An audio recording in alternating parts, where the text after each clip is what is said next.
We are not a comedy duo. We're not like Abbott and Costello. I'm not that fat. Yeah, they call him Flabbit, and I'm Costello. Abbott? You piece of shit. My name is Sam Morril, and I'm from New York City. My name is Joe Machi, and I'm from State College, Pennsylvania.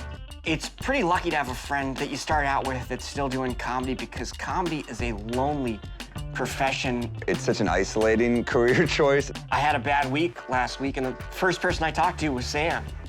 He had a rough time. He got kicked off his women's softball team, and I was there for him. I was the worst player. I met Sam at a comedy class. My first impression of Joe was, who is that large cow-shaped man? My first impression of Sam was, if I were his biological father, I would abandon him. And then I learned that's exactly what happened. We kind of ball-busted each other pretty early on because we would do this thing called late night at the comic strip where we'd have to hang out for like 3 hours before we'd go on stage. You see exactly how far you can go with your friends in that time. Joe, to his credit, can take a beating. It's great to bounce bits with a comedian as good as Sam, because the hardest part of stand-up is conveying what you think is funny to a whole bunch of people with no idea what you're talking about in 3 sentences.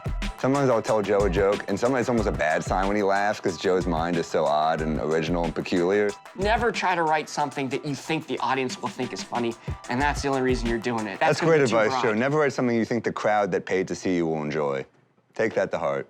If you guys could give Sam some sympathy laughs, that would help. Sam, just laugh for Sam's bad jokes. Make some noise right now for Sam Morril and Joe Machi.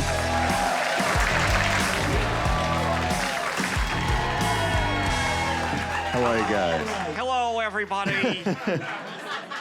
How you doing, Joe? Oh, I'm okay, Sam. Say I was at a bar the other night, and this lady comes up to me, happens all the time.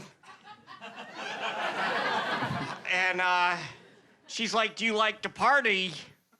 And you know how I like to party. You love it, man. I love parties. And so I said, I love to party. And she said, well, how much do you love to party? And I said, I own 3 Hawaiian shirts. And then she made a face and walked away. It was later, it dawned on me that that was a prostitute trying to rent me her body for sex. But I made her uncomfortable. You kind of have a gender-neutral look, Joe. You kind of look like Rachel Maddow after Trump wins again.